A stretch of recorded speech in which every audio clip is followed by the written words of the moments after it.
नमस्कार, मैं आचार्य राजकुमार पांडे पुनः उपस्थित हूँ आपके समक्ष। और आज की इस श्रृंखला में हम बात करने वाले हैं वृषभ राशि की, जो राशि क्रमांक 2 है, जिसके स्वामी शुक्र हैं। तो दिसंबर का महीना क्या परिणाम लेकर आ रहा है? अगर संक्षिप्त में कहूँ तो ये महीना आपके लिए मिक्सड रिजल्ट देने वाला है। शुक्र, जो कि आपकी राशि के स्वामी हैं, महीने की शुरुआत में सप्तम भाव में सूर्य और मंगल के साथ रहकर व्यापारिक सफलता का भी आशीर्वाद दे रहे हैं और साथ में आपको कार्य क्षेत्र में नए अवसर भी मिलेंगे। राहु दशम भाव में, जिससे करियर में नए मौके तो आपको मिलेंगे, इसमें कोई दो राय की बात नहीं, लेकिन जल्दबाजी से लिए गए निर्णय आपके लिए परेशानी दे सकते हैं, तो थोड़ा सा यहाँ सावधानी रखनी है। शनि महाराज एकादश भाव में बैठे हैं, जो आर्थिक स्थिरता और साथ में जो आपके सीनियर लोग हैं उनसे आपको गाइडेंस दिलवाएंगे। बृहस्पति 4 दिसंबर से वक्री होकर आपकी जन्म राशि से दूसरे भाव में आ जाएंगे, जिससे आपकी फैमिली इनकम जो है, जो पैसिव इनकम जिसको हम बोल सकते हैं, उसमें अच्छी वृद्धि होने की संभावना बनती है।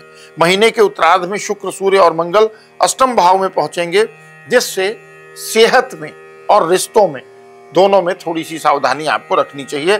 कुल मिलाकर दिसंबर का प्रारंभ तो आपके लिए लाभकारी है, लेकिन उत्तरार्ध थोड़ा सा चैलेंजिंग है।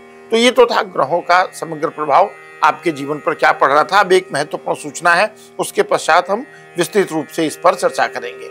यदि आप अपनी जन्म कुंडली अपनी जन्म कुंडली में मुझसे व्यक्तिगत रूप से मार्गदर्शन चाहते हैं कि आने वाला समय आपके लिए किस प्रकार से है, तो इसके लिए आप अपनी स्क्रीन पर फ्लैश हो रहे व्हाट्सएप नंबर पर कनेक्ट हो सकते हैं, मेरी टीम से जुड़ सकते हैं। मेरी टीम आपको अपडेट करेगी किस प्रकार से आप व्यक्तिगत जन्म कुंडली पर मार्गदर्शन भी प्राप्त कर सकते हैं। तो चलिए अब शुरुआत करते हैं, जीवन के विभिन्न क्षेत्रों में किस प्रकार से प्रभाव पड़ रहा है।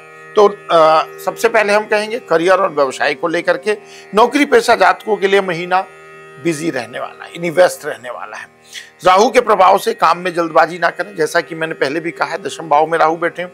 वरिष्ठ अधिकारी आपको रिकॉग्नाइज करेंगे, आपके काम की प्रशंसा करेंगे, परंतु आंख मूंदकर किसी पर भरोसा आपको नहीं करना है। व्यवसाय करने वालों के लिए शुरुआती समय बहुत अच्छा रहेगा। साझेदारी और नए प्रोजेक्ट में लाभ के योग बनते हैं। महीने के मध्य से व्यापारिक रिश्तों में कुछ तनाव संभव है, इसलिए संवाद बनाए रखें। तनाव को दूर करने का एक सीधा सा तरीका होता है, संवाद बनाए रखें, किसी से वाद विवाद से बचें। जो लोग विदेशों से जुड़े किसी भी काम से संबंधित हैं, उनके लिए यात्रा या नए कनेक्शन लाभकारी हो सकते हैं, ऐसा ग्रह गोचर कहते हैं। बात करें आर्थिक स्थिति की, क्योंकि आर्थिक स्थिति भी जीवन का एक महत्वपूर्ण अंग है, तो शनि की स्थिति धन के स्थायित्व का संकेत है, क्योंकि शनि आपकी जन्म राशि से एकादश भाव में मीन राशि में स्थित है, इसलिए आय के नए स्रोत आपके बनेंगे दिसंबर 2025 में। बचत में भी वृद्धि संभव है, यानी सेविंग भी होगी। हालांकि महीने के उत्तरार्ध में जब शुक्र और सूर्य अष्टम भाव में जाएंगे, तब अचानक कोई खर्च या निवेश में जो पहले से आपने किया है थोड़ा नुकसान हो सकता है, इसलिए आर्थिक योजनाओं को सावधानी पूर्वक बनाएं। परिवार से आर्थिक सहयोग मिल सकता है। किसी पुराने निवेश से महीने के आरंभ में कुछ बेनिफिट भी हो सकता है, लेकिन उत्तरार्ध में थोड़ी सी सावधानी रखनी होगी। अगर बात करें कि विद्यार्थियों के लिए कैसा रहेगा, तो विद्यार्थियों के लिए महीना कॉन्फिडेंस बूस्ट करने वाला रहेगा। पढ़ाई में एकाग्रता बनेगी, लेकिन उत्तरार्ध में यानी महीने के अंत में थोड़ा सा ध्यान भटक सकता है। प्रतियोगी परीक्षाओं में प्रयासरत छात्रों को अपने टीचर से, अपने सीनियर से आशीर्वाद मिल सकता है, और अगर दोनों मिलकर मेहनत करेंगे तो ऐसे मेष राशि के विद्यार्थियों के लिए दिसंबर अच्छा रहेगा। बात करें हेल्थ की, तो महीने की शुरुआत में सेहत सामान्य रहेगी, लेकिन उत्तरार्ध में थकान, पेट या त्वचा से जुड़ी हुई समस्याएं आपको परेशान कर सकती हैं। सर्दी, जुकाम, सिर दर्द या शरीर में दर्द जैसी समस्याएं भी बन सकती हैं ग्रहों के प्रभाव से, लेकिन कोई विशेष रूप से घबराने की आवश्यकता नहीं है। प्रेम और वैवाहिक जीवन की अगर बात करें, तो प्रेम संबंधों के लिए महीना शुरुआत में थोड़ा सा अनुकूल रहने वाला है। एक दूसरे के प्रति समझ और आकर्षण बढ़ेगा। 16 दिसंबर के बाद रिश्तों में थोड़े से फ्लक्चुएशंस आ सकते हैं, लेकिन जैसा कि मैंने कहा, संवाद बनाए रखने से आप स्थितियों को संभाल सकते हैं। वैवाहिक जातकों के लिए शुरुआत में प्रेमपूर्ण समय है, परंतु अहंकार या गुस्से से दूर रहे, नहीं तो छोटी बात भी बड़ी बन सकती है।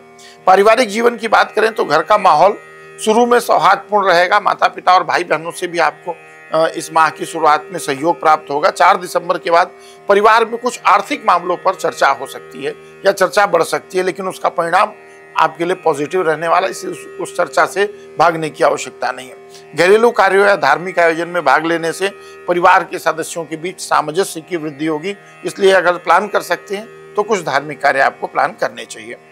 अब अगर हम ये बात करें कि क्या ऐसे उपाय करें जिससे कि ये समय हमारे लिए और अच्छा हो सके, तो शुक्रवार के दिन शुक्रदेव को श्वेत पुष्प और सुगंधित इत्र आप ये अर्पित कर सकते हैं। प्रत्येक बुधवार को अगर संभव हो किसी गौशाला में दान करें या हरा चारा गाय को दे सकते हैं। शनिवार को पीपल के वृक्ष के नीचे तिल के तेल का दीपक जला करके और अगर संभव हो सके तो दशरथ शनि स्तोत्र का पाठ करें। इससे आपको आय में, स्थिर आय में वृद्धि होगी। इन उपायों से आपके जीवन में आर्थिक संपन्नता बढ़ेगी और परिवार में भी खुशहाली रहेगी। अगर आपको ये राशिफल पसंद आया हो तो इस वीडियो को लाइक करें, हमारे चैनल को सब्सक्राइब करें, इस वीडियो को फैमिली फ्रेंड रिलेटिव के साथ शेयर करें। मिलेंगे अगली राशि की वीडियो फिल्म में, तब तक के लिए विदा। राधे राधे।